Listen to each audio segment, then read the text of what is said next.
नमस्कार दोस्तों, welcome to delta academy. और आज हम लोग बात करेंगे परिहिमानी से संबंधित। जी हाँ दोस्तों, जो परिहिमानी है उसे हम पेरिग्लेशियल कहते हैं और इसका जो शाब्दिक अर्थ है वो हिमानी के आसपास क्षेत्र से लिया जाता है, अराउंड द आइस। और इसका जो प्रयोग है परिहिमानी का वो स्थलाकृति और परिहिमानी जलवायु दोनों रूपों में किया जाता है। अगर हम बात करते हैं परिहिमानी जलवायु की, तो ये उसे कहते हैं जहाँ पर जो टेम्परेचर होता है वो इतना नीचा होता है कि वहाँ पर बर्फ़बारी होती है, हिमपात होता है, परंतु उसके कारण जो है वहाँ पर स्नो जो फील्ड्स होते हैं या जो ग्लेशियर होते हैं वह नहीं बन पाते हैं। अर्थात वहाँ पर जो हिमागार है और जो हिमानियाँ हैं उनका निर्माण नहीं हो पाता है। दोस्तों, अगर हम इसकी वर्तमान समय में परिभाषा की बात करते हैं तो आजकल इसको विस्तृत रूप में लिया जाता है और इसका जो संबंध है पारिभाषिक रूप से वो उस मंडल से है जो पुराने समय में या वर्तमान समय में जो हिमानियाँ हैं उसके चारों तरफ जो भाग हैं उनसे संबंधित इसको रखा जाता है। तो ये बेसिकली एक हिमानी या जो ग्लेशियर है उसके आसपास के क्षेत्रों को हम इसमें समाहित करते हैं। दोस्तों, ये जो देखने में किस तरीके का होता है इसे हम अपने स्क्रीन पर देख सकते हैं। आगे एक माउंटेन एरियाज़ है जहाँ पर बहुत सारे ग्लेशियर देखने को मिल रहे होंगे वाइट कलर में, और वहाँ से निकलने वाली कुछ नदियाँ हैं और इसी के आसपास का जो क्षेत्र है वो हमारा प्री ग्लेशियर के रूप में देखने को मिल रहा है। अगर हम बात करते हैं इसके प्रकारों की, तो जो इसकी क्लाइमेट है, पेरिग्लेशियल जो क्लाइमेट है वो कितने प्रकार की होती है, तो इसकी तुलना हम आइसलैंड के आसपास के जो क्षेत्र हैं जहाँ पर टेम्परेचर जो है लगभग 0 डिग्री से ऊपर पाया जाता है और ज़्यादातर जो इस यहाँ पर जो बारिश होती है वो जो सर्दियाँ होती हैं उस समय पर होती है, और सर्दियों में जो बारिश होती है वो आइस के रूप में होती है, यानी कि वो हिम के रूप में गिरती है। और दूसरा जो भाग है वो साइबेरिया के समान है। साइबेरिया जो है वो महाद्वीप का एक आर्कटिक जो एरिया है उस तरीके से हम उसे लेते हैं, और यहाँ पर जो टेम्परेचर रहता है वो बहुत कम रहता है। और टेम्परेचर का जो मेज़रमेंट देखा जाता है इस क्षेत्र में तो वो 0 डिग्री से नीचे 60 डिग्री के आसपास माइनस में देखने को मिलता है, 60 डिग्री माइनस तक। तो इस प्रकार से पेरिग्लेशियल जो क्लाइमेट है उसे हम ऐसे कह सकते हैं कि कुछ औसत वार्षिक तापमान जहाँ पर उच्च रहता है या 0 डिग्री सेंटीग्रेड से ऊपर रहता है, और दूसरा जो क्षेत्र होता है जिसे हम साइबेरिया तुल्य क्षेत्र कह रहे हैं उसका जो संबंध है वो नीचे तापमान से संबंध है।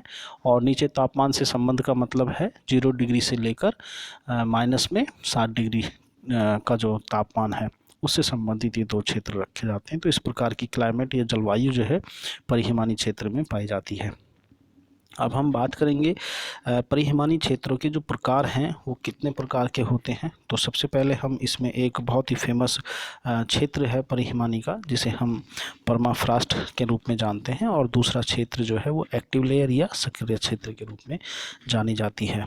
तो परिहिमानी क्षेत्र जो होते हैं ये स्थायी नहीं होते हैं, और तो वर्तमान समय में भूपटल का लगभग जो 5वां हिस्सा है वो परिहिमानी या जो हमारा जो पेरिग्लेशियर है उसके रूप में मिलता है। इसमें से अधिकतर जो क्षेत्र है वो अलास्का और कनाडा का जो टुंड्रा प्रदेश है उसमें मिलता है, और यूरोप का जो उत्तरी भाग है उसमें देखने को मिलता है।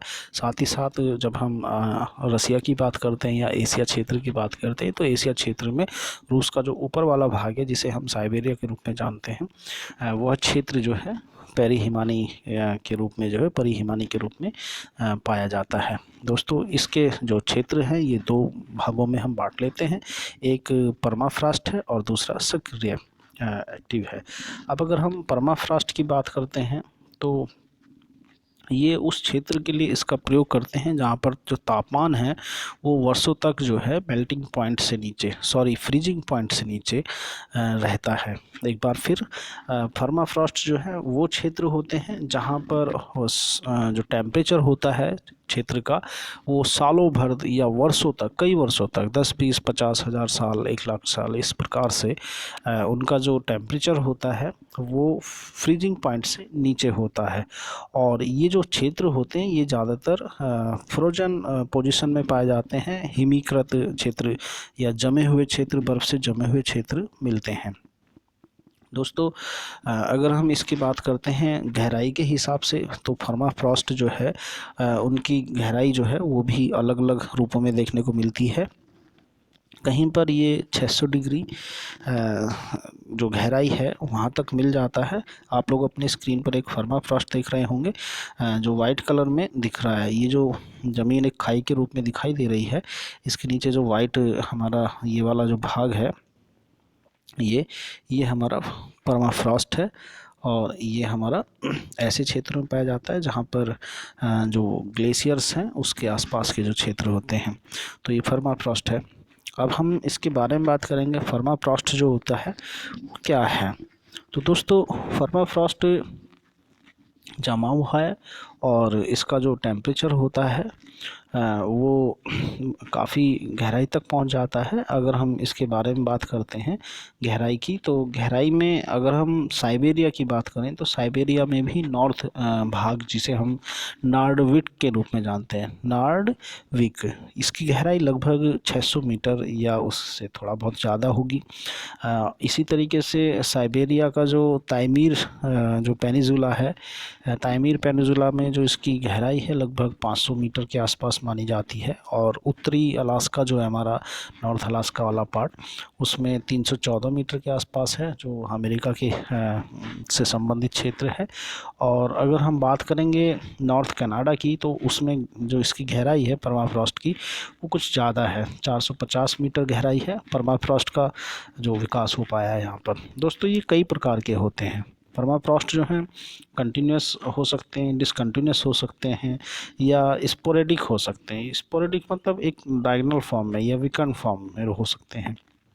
और इनका जो विस्तार है, जो ये एक्सटेंट है अर्थ के ऊपर, तो वहाँ पर कनाडा और अलास्का की अगर हम बात करते हैं, जो चूँकि दोनों एक ही क्षेत्र में आते हैं, तो इसमें लगभग 50% जो परमाफ्रॉस्ट है वो 50% के आसपास पाया जाता है। वहीं साइबेरिया वाला जो क्षेत्र है वहाँ पर लगभग 47% जो है परमाफ्रॉस्ट पाया जाता है। बाकी का जो 3% बचता है वो विश्व भर में पाया जा सकता है। तो दोस्तों इस प्रकार से इसका जो एक्सटेंशन है अर्थ के ऊपर वो है। अब हम बात करेंगे एक्टिव लेयर की। अभी आप अपनी स्क्रीन पर देख रहे होंगे एक एक्टिव लेयर है। यहाँ पर जो आइस वेज है ये हमारा परमाफ्रॉस्ट को दिखाता है और इसके ऊपर एक्टिव लेयर है। एक्टिव लेयर जो होती है वो इस प्रकार का क्षेत्र माना जाता है जहाँ पर जो है टेम्परेचर जो है अधिक पाया जाता है। अगर हम बात करते हैं ग्रीष्मकाल की, तो ग्रीष्मकाल में परमाफ्रॉस्ट का जो ऊपर वाला भाग होता है वो पिघलने लगता है, क्योंकि टेम्परेचर 0 डिग्री से ऊपर चला जाता है। और अगर रात की बात करते हैं ग्रीष्मकालीन समय में, तो रात में ये जमने लगता है, परंतु गर्मी बढ़ते जाने से जो ऊपरी सतह होती है वो दिन और रात की पिघली हुई अवस्था में रहती है। और जो सर्दियां हैं उसके आने तक यह सतह जो है दोबारा से जम जाती है। इस तरह की जो सतह होती हैं जो पूरे वर्ष भर कभी जमती हैं, कभी पिघल जाती हैं, तो इस प्रकार की जो सतह हैं वह सक्रिय सतह कहलाती हैं। ऐसी सतहों को कुछ लोग मॉलिसॉल के रूप में जानते हैं या मॉलिसॉल के रूप में उसे बोलते हैं, लेकिन यह परिभाषा जो है मॉलिसॉल के रूप में ज़्यादा विकसित नहीं है या बहुत लोग इसको नहीं मानते हैं। दोस्तों अगर हम बात करते हैं ग्रीष्मकाल में पिघली हुई जो सक्रिय सतह है उसका जब जो सर्दियाँ होती हैं उसमें जब हिमानीकरण प्रारंभ होता है, तो जो ऊपर से इसका शुरुआत होगी और नीचे की ओर ये जमता चला जाएगा जब तक कि परमाफ्रॉस्ट स्तर से ना मिल जाता हो। कई बार क्या होता है परमाफ्रॉस्ट मंडल और जो ऊपर का क्षेत्र है उसमें कुछ क्षेत्र ऐसे रह जाते हैं जो पिघली हुई अवस्थाओं में नहीं मिलते हैं। तो इस प्रकार के जो क्षेत्र हैं वो हमारे इस रूप में जाने जाते हैं जिसे हम टालिक्स कहते हैं। टालिक्स बीच बीच में जो है ऐसे क्षेत्र हैं जो परमाफ्रॉस्ट और एक्टिव लेयर्स के बीच में जो है पिघली हुई अवस्था में रहते हैं, ये टालिक्स क्षेत्र कहलाते हैं।